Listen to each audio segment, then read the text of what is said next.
Lang from Michigan State University. I'm here at the Summerlin Research Station where we have what we call an NC140 rootstock trial and training system trial. We're looking at cherry rootstocks, Gisela 3, which is dwarfing, Gisela 5, which is semi-dwarfing, and Gisela 6, which is semi-vigorous. And we've superimposed on each of those rootstocks 3 different training systems to see what those combinations do and how they perform well here in British Columbia, as well as Michigan, New York, and Nova Scotia. Our first system is the KGB, the Kym Green Bush, out of Australia. And you can see this is a training system that has many vertical growing leaders with a lot of fruit being borne on spurs. So one of the take-home factors for KGB is that the fruiting is primarily on spurs and not on lateral branches, as we can see up here. When we have a lateral branch, if it's a very productive variety, such as this Skeena, the entire branch can come out. If it's a less productive variety, such as Benton, we want to preserve the fruit at the base of this shoot. And so we'll make a pruning cut just above one vegetative bud and allow that vegetative bud to regrow while capturing the fruit at the base. So this is a system that has the advantage of potential high productivity on spurs. By having multiple leaders, it diffuses the vigor of the tree. So a very vigorous tree, a very vigorous rootstock like Gisela 6 would have more of these upright leaders than a very dwarfing tree like rootstock like Gisela 3. It's also got the advantage that these branches can be bent down because they're very limber to be picked entirely from the ground. So one does not need a ladder or a platform to pick a KGB. It's a true pedestrian training system.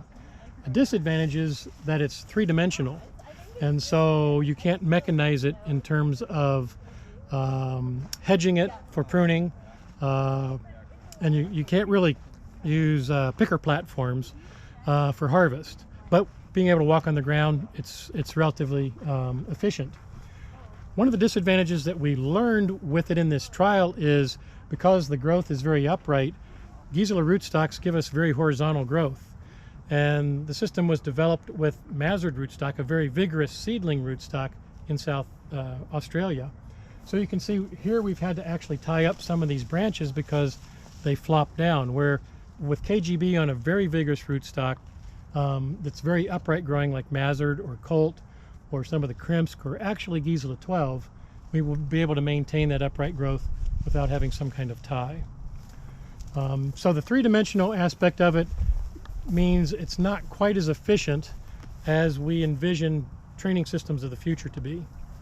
We look at a different type of 3-dimensional training system, the Tall Spindle Axe, or the TSA. This is pretty much our standard that we're comparing the other training systems against. We have a central leader, multiple branches to fruit off of, and here we have a mixture of fruit borne on spurs and fruit borne on the base of new shoots. So 2 different populations of fruit in a tall spindle tree compared to only spur fruit primarily in the KGB and only spur fruit as we'll see in the UFO. The disadvantages of 3-dimensional canopies are borne out by the tall spindle architecture. For me to pick, I have to come in and pick the fruit and then move out, move past the branch, come back in and pick the fruit.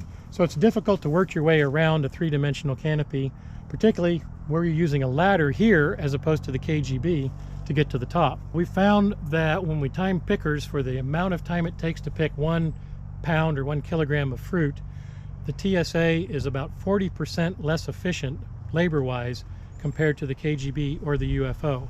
So as labor becomes a bigger and bigger issue for us, that may be a mitigating factor for why a grower would choose one of the other systems over the standard tall spindle system, which gives us good fruit and good yields.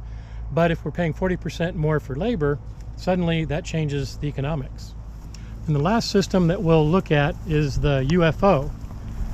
There are a lot of similarities between the UFO and the KGB in terms of the fruitfulness of it, because we're bearing primarily on fruiting spurs. And we have a lot of uprights, just like in the KGB, but what we've done with the UFO is grow them in a single plane. So we must utilize a trellis system. The other 2 training systems are trellis free.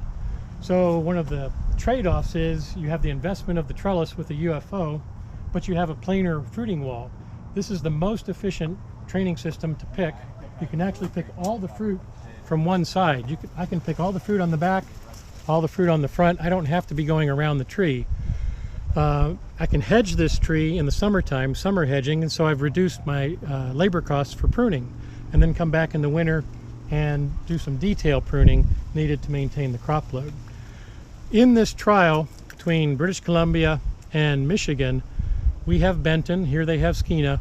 Across both trials, the UFO has been the highest yielding training system in two different dramatically different locations and two totally different varieties. In New York, it's been in the top 3 or so in terms of productivity compared to the TSA, which I think perhaps has been the best in New York. So we're very pleased. We see that it seems to adapt well to different training systems, or different varieties and different locations.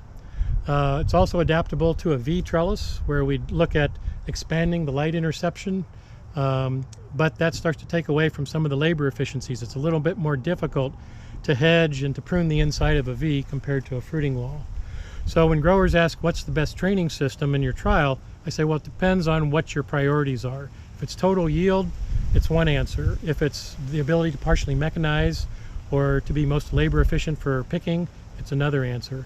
But the UFO has performed very well pretty much on all of those bases.